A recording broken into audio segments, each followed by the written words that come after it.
Hello everyone, कैसे हैं आप लोग। आज हम लोग ऑर्गेनाइजेशन का जो सेकंड प्रिंसिपल है उसको समझते हैं। पहले में हम लोगों ने हायरार्की को पढ़ा था। देखिए, हायरार्की के बाद में जो एक इम्पॉर्टेंट प्रिंसिपल है वो है unity of command. Unity of command, आप इसके जैसे मैं हमेशा बोलती हूँ बच्चों को कि जो अर्थ है वो प्रश्न में आधा निहित होता है। आधा आपको समझना है, आधा आप उसमें से निकाल सकते हैं। तो यूनिटी ऑफ कमांड का मतलब है, जैसे आप इसको हिंदी में अगर ट्रांसलेट करें तो आदेश की एकता। आदेश की एकता मतलब एक एम्प्लॉय के ऊपर एक बॉस होगा। An employee should receive orders from one superior only. Correct. ये होता है यूनिटी ऑफ कमांड का मतलब। यूनिटी ऑफ कमांड को, ये जो प्रिंसिपल है, इसको सबसे ज्यादा, इसके जो प्रोटैगनिस्ट हैं, जिन्होंने इसको सबसे ज्यादा बढ़ावा दिया या सपोर्ट किया, वो थे हेनरी फेयोल। सही है। हेनरी फेयोल साहब जो थे, उन्होंने यूनिटी ऑफ कमांड पे बहुत ज्यादा बल दिया है। राइट। उन्होंने कहा है कि should it be violated, authority is undermined, discipline is in jeopardy, stability threatened, and order disturbed. Correct. अगर एक आदेश की जो एकता है, ये जो सिद्धांत है, मतलब अगर एक ऑर्गेनाइजेशन के अंदर एक एम्प्लॉय एक से ज्यादा सुपीरियर से ऑर्डर लेता है तो उससे क्या होगा, उससे पूरा का पूरा जो ऑर्गेनाइजेशन का जो स्मूथ फंक्शनिंग है वो पूरी की पूरी खराब हो जाएगी। डिसिप्लिन खराब हो जाएगा एक तरीके से। उनका मानना ये था। ठीक है।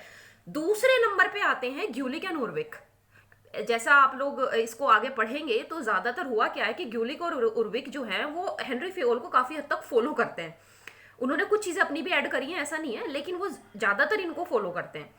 तो ग्यूलिक और उर्विक जो हैं, उन्होंने कहा है कि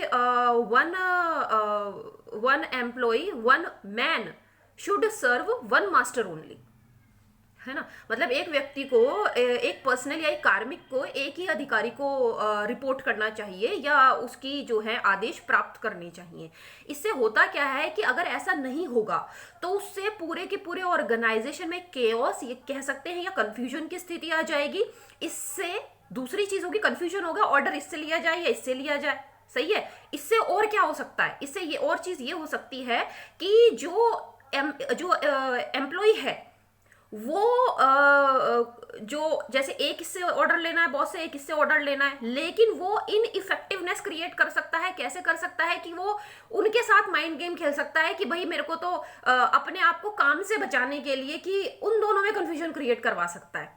करेक्ट। कई बार जो बॉस हैं वो अपने ईगो की वजह से एम्प्लॉय के साथ गलत कर सकते हैं। गलत इन द सेंस कि उसको थोड़ा सा काम ज्यादा डाल सकते हैं अपना ईगो सेटिस्फेक्शन के लिए।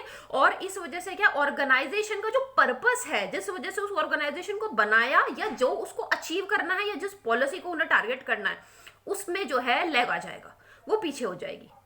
करेक्ट। तो देखिए, ये तो है इसके आर्ग्यूमेंट्स इन फेवर। इसको हम इससे समझ सकते हैं कि जो यूनिटी ऑफ कमांड है, किन इसके पक्ष में क्या क्या तर्क हैं। कुछ ऐसा है कि इसके जो विपक्ष में तर्क हैं। कुछ लोगों ने इसको जो है अपोज किया है, जैसे फॉरमोस्ट है इसमें सेक्युलर हडसन। सेक्युलर हडसन ने बोला है कि देखिए, आज क्या है, आज गवर्नमेंट जो है एक बहुत ही कॉम्प्लेक्स माहौल में काम करती है। बहुत सारे कॉम्प्लेक्स इंटर रिलेशनशिप्स हैं आपस में। तो उसमें सिर्फ एक अगर बॉस से ऑर्डर लिया जाएगा तो उससे क्या होगा, उससे कई सारी चीजें हैं जो अचीव करनी है वो नहीं हो पाएंगी अच्छी तरीके से। ठीक है। जैसे ऐसा होता है कि इतनी सारी कॉम्प्लेक्सिटीज हैं और इतने सारे हमें एम्स अचीव करने हैं। करेक्ट। टेक्निकलिटीज बढ़ गई हैं। करेक्ट।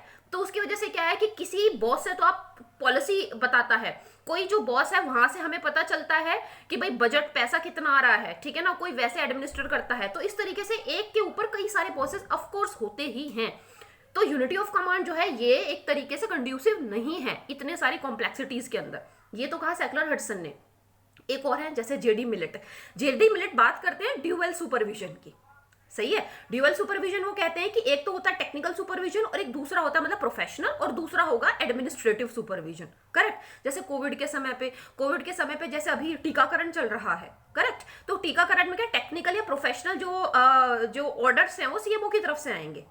राइट। लेकिन किस तरीके से, किस पैमाने पे, कहाँ पे व्यवस्था और सारी की सारी चीजें और वो उपलब्ध करवाना, वो सब कहां से आएगा, डीएम साहब उसको ऑर्डर करेंगे।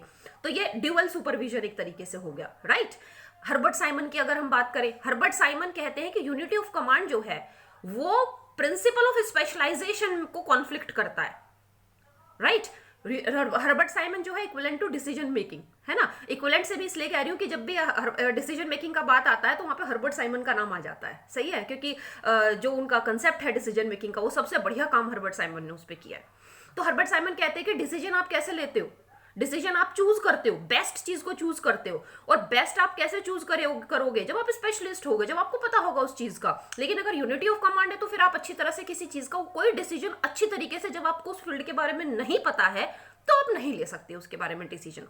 करेक्ट है ना। जैसे अगर आप कोविड की बात करें तो इस समय पे स्पेशलाइजेशन की, जैसे कि टीवी के ऊपर बहुत सारे कुछ पॉलिटिशियंस भी आते थे कि क्या सिचुएशन चल रही है, लेकिन जनता या गवर्नमेंट भी सबसे ज्यादा रिलाय किसके डिसीजंस पे करती थी, डॉक्टर्स के, क्योंकि उन्हें पता है क्या सिचुएशन है, आगे क्या करना है। करेक्ट है ना। तो देखिए इस तरीके से समय समय पे कुछ कुछ और लोगों ने इसके फेवर में बोला, कुछ ने इसके अगेंस्ट में बोला है, ठीक है। आज की अगर हम बात करें तो देखिए बिल्कुल सही है, कॉम्प्लेक्सिटीज हैं, कहीं पे यूनिटी ऑफ कमांड काम करता है, कहीं पे जो है मतलब एक तरीके से इससे ज्यादा बॉसेस हो जाते हैं। अगर एक का और एग्जाम्पल लें, जो सबसे फॉरमोस्ट है फ्रेडरिक डब्ल्यू टेलर, उन्होंने फंक्शनल फोरमैनशिप का सिद्धांत दिया था। जब हम फ्रेडरिक डब्ल्यू टेलर को पढ़ेंगे तो उसमें मैं इसके बारे में आपको बताऊंगी।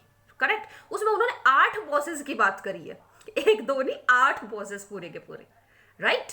तो कुछ थिंकर्स हैं जिन्होंने इस तरह से बोला है, और आज के समय में अगर इसको हम आज की इसकी रेलिवेंसी देखें तो यूनिटी ऑफ कमांड काम करता है या नहीं करता है, तो बिल्कुल यूनिटी ऑफ कमांड अगर एक ऑर्गेनाइजेशन के अंदर देखें तो वहां पे यूनिटी ऑफ कमांड भी काम करता है, ठीक है। लेकिन कहीं कहीं पर होता क्या है कि टेक्निकल या अदर जो पॉलिसी जो डिसीजंस हैं उसकी वजह से क्या होता है कि कई सारे बॉसेस और आ जाते हैं, मतलब मल्टीपल कमांड हो जाता है। करेक्ट, जैसे पहले ब्यूरो काम करता था, ब्यूरो मतलब 1 बॉस हो गया, ठीक है ना। अब बोर्ड्स हैं, कमीशंस हैं, ठीक है।